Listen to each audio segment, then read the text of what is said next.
Hi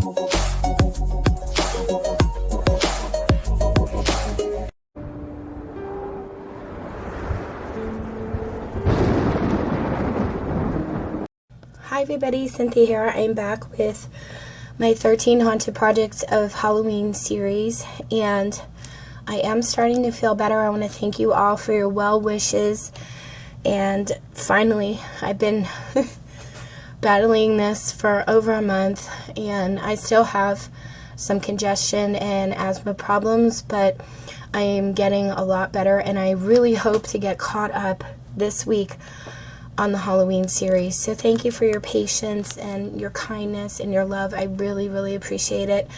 I also want to thank some of you that have checked in on us. You guys know we live in Florida, but we are in southern Florida. And with the storm, we only got some rain and flooding and wind. We did not get hit with the hurricane that has hit our Southwest Floridian friends and family, and I just want to send my love and prayers out to them. And my parents live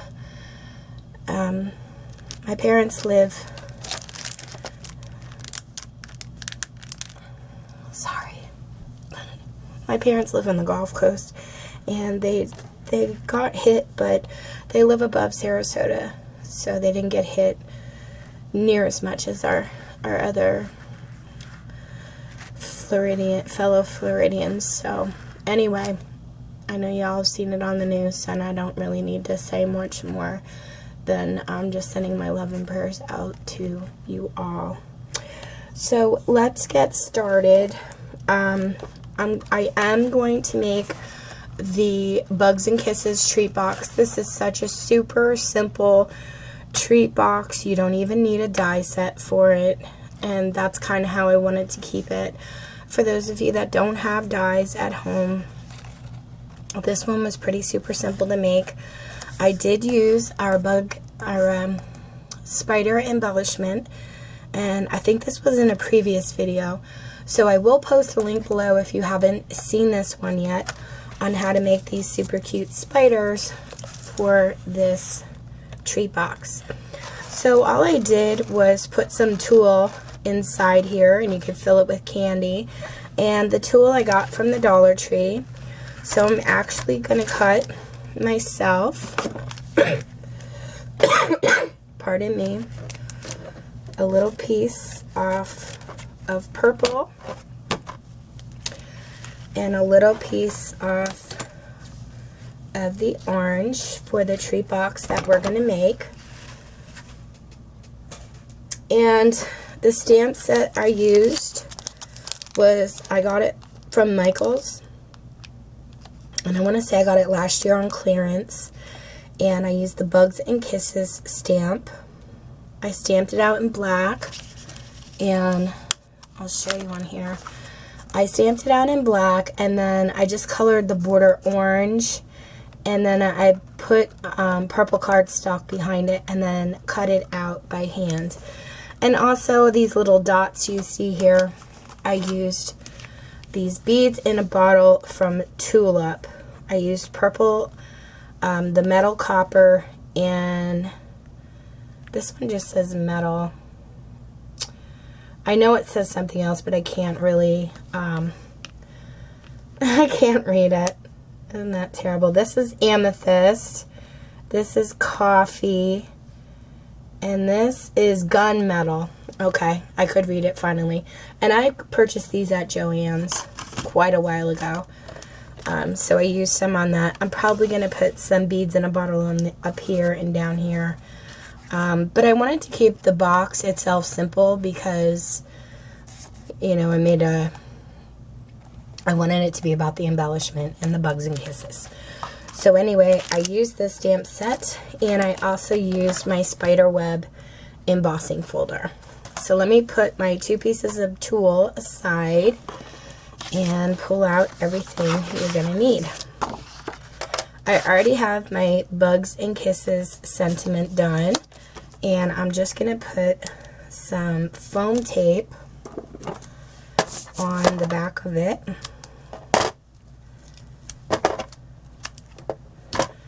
So that's ready to go when we need it.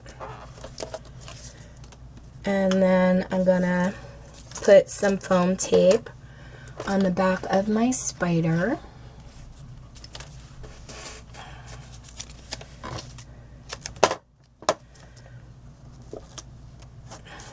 So that's ready to go as well.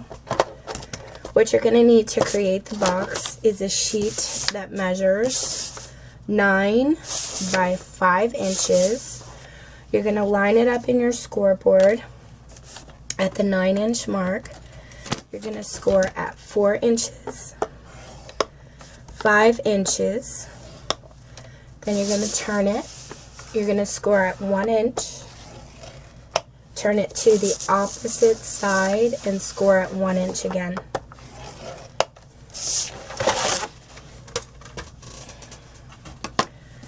Okay, I'm going to fold up my score lines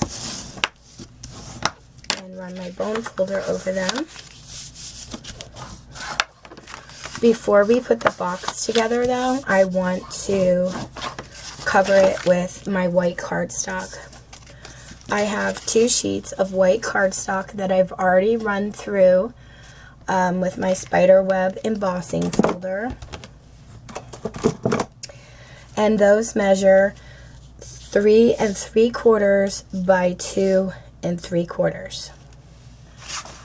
I have some Distress ink, black soot, and all I did was go around the edges with the black soot.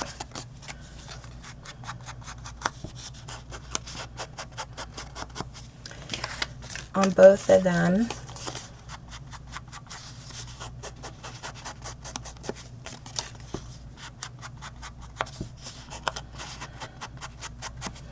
And then very lightly, I just kind of rubbed gently over the embossing just to bring out that webbing a little bit more. I'm going to do the same here. Very gently rub across the spider webs.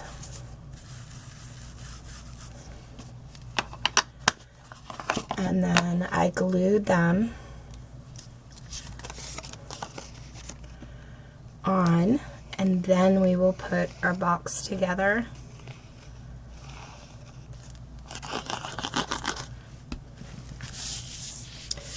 Okay, so I'm going to put one down here.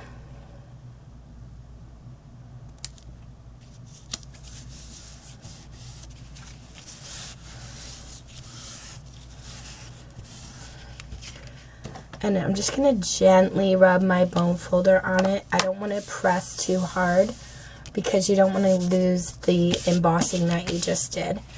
And then I'm going to put one on this side.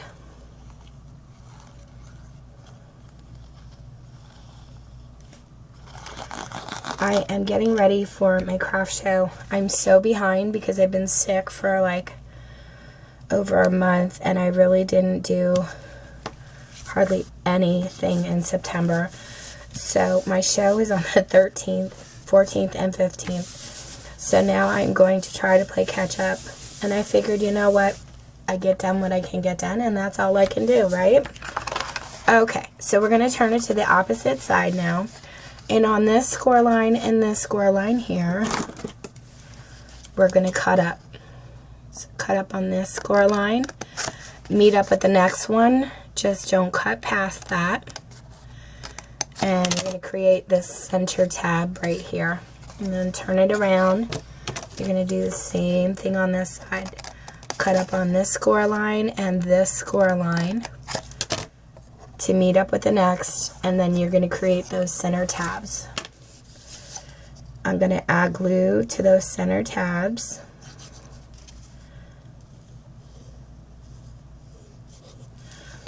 And then I'm going to pull this side up. This side is going to meet this center tab right here. Just like this. And push down. I'll do the same thing on this side.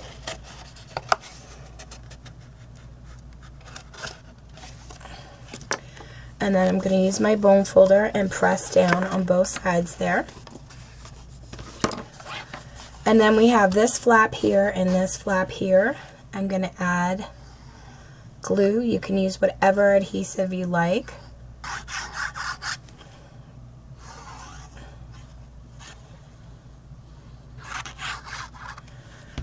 And I'm going to close my box up and then pull these sides up to meet.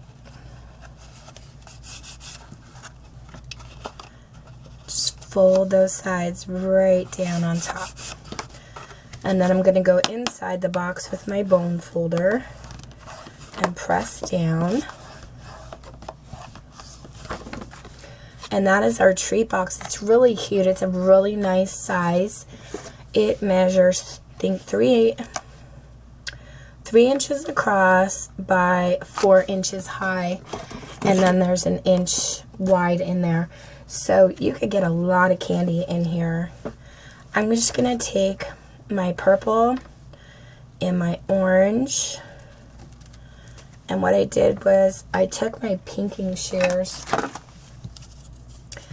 and I just folded it up and ran it across the top just to give it a little edgy look to it.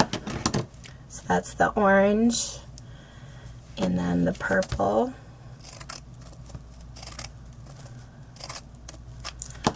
Get rid of the scraps. I'm just going to lay my orange inside my purple, close it up, and then scrunch it and stick it right on top of my box. And then that way you could fill it with candy and just stick it on top of there, and you can't really see. I mean, you can see, but you can't see what's in it. I think, you know what, I'm going to put the orange in front of the purple and try it that way. I like that much better. Okay, so then I'm going to go ahead and get my spider out, pull off the backing, and let's see, I'm going to want him about here, but I want to make sure I have enough room for the Bugs and Kisses sentiment. So let me pull the tape off of here first.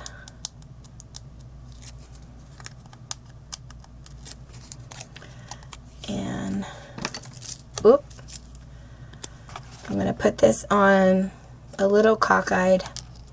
So you can put it on straight, but I'm just going to tilt it a little bit. And then I'm going to take my spider. He's so stinking cute. And I'm going to put him right about there. And that's it, guys. That's our Bugs and Kisses treat box. If you have any questions, let me know. I will be back with the next video to share with you. I make a pumpkin every year, and we're going to be creating this treat box. Okay, so I'll be back in a little bit. Thank you guys for watching. Take care and happy crafting.